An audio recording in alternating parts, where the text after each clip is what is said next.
നമസ്കാരം. ഒരിക്കൽ ഒരു ഷൂസ് കമ്പനി തങ്ങളുടെ ഷൂസ് വിൽക്കുന്നതിൻ്റെ ഭാഗമായിട്ട് തൻ്റെ ഒരു ഏജൻറ്റിനെ മറ്റൊരു രാജ്യത്തേക്ക് പറഞ്ഞയച്ചു.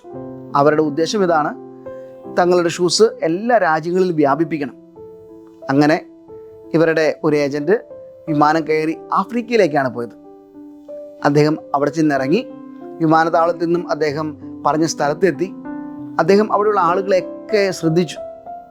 അങ്ങനെ ആളുകൾ ശ്രദ്ധിക്കുമ്പോഴാണ് മനസ്സിലാവുന്നത് ഒരാൾ പോലും അവിടെ ഷൂസ് ഇടുന്നതില്ല. ഉടനെ അദ്ദേഹം ഏറ്റവും അടുത്തുള്ള ഒരു ടെലിഫോൺ ബൂത്തിലേക്ക് കയറി.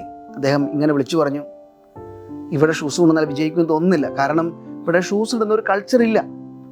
അങ്ങനെ ഒരു സാഹചര്യം ഇല്ലാത്തടത്തേക്ക് ഷൂസ് കൊണ്ടുവന്നാൽ, അല്ലെങ്കിൽ ഇവിടെ ഒരു കമ്പനി ആരംഭിച്ചാൽ അത് വല്ലാത്ത നഷ്ടത്തിലേക്ക് മാറാൻ സാധ്യതയുണ്ട്. കമ്പനിക്ക് കാര്യം മനസ്സിലായി.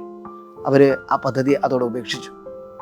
കുറച്ച് നാൾ കഴിഞ്ഞപ്പോൾ വീണ്ടും ഒരു തോന്നലുണ്ടായി. ഒന്നുകൂടി അവിടുത്തെ സാഹചര്യങ്ങൾ എന്താണെന്ന് അറിയാമല്ലോ, ഇനി ആരെങ്കിലുമൊക്കെ വ്യത്യാസം കൊണ്ടുവന്നിട്ടുണ്ടെങ്കിലോ. അങ്ങനെ മറ്റൊരു ഏജൻറ്റിനെ കുറച്ച് നാളുകൾക്ക് ശേഷം ഈ കമ്പനി വീണ്ടും അങ്ങോട്ടേക്ക് തന്നെ അയക്കുകയാണ്. അങ്ങനെ ആ നാട്ടിലേക്ക് എത്തിയ ആൾ ആദ്യത്തെ ആളെ പോലെ തന്നെ വിമാനം ഇറങ്ങി കമ്പനി പറഞ്ഞ സ്ഥലത്തേക്ക് എത്തി. അവിടെ എത്തുമ്പോൾ അയാൾ കാണുന്നത് ഒരാൾ പോലും ഷൂസ് ഇടാതെ നിൽക്കുന്നതാണ്. പഴയ ആൾ കണ്ട അതേ കാഴ്ച. അയാൾ ഓടി നേരെ ടെലിഫോൺ ബൂത്തിൽ കയറി അവിടെ നിന്ന് കമ്പനിയിലേക്ക് വിളിച്ചു പറഞ്ഞു, പറ്റുമെങ്കിൽ ഇന്ന് തന്നെ അടുത്ത ഫ്ലൈറ്റിന് എന്തോരം ഷൂസ് കൊടുത്തുവിടാൻ പറ്റുമോ അത്രയും ഷൂസ് കൊടുത്തുവിടുക. കാരണം ഇവിടെ ആരും ഷൂസ് ഇടുന്നില്ല, നമുക്ക് ഇവരെ കൊണ്ടൊക്കെ ഷൂസ് ഇടിയിപ്പിക്കാം. കമ്പനി ഞെട്ടിപ്പോയി.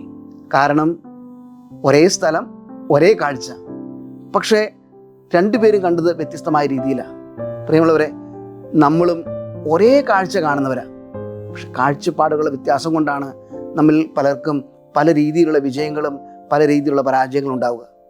നമ്മൾ നമ്മുടെ കാഴ്ചകളെ ഏത് കാഴ്ചപ്പാടോടുകൂടിയാണ് കാണുക എന്നുള്ളത് നമ്മുടെ വിജയത്തിന് ആധാരമായിട്ട് നിൽക്കുന്ന ഒന്നാണ്. ഏവർക്കും നല്ലൊരു ദിവസം നേരുന്നു.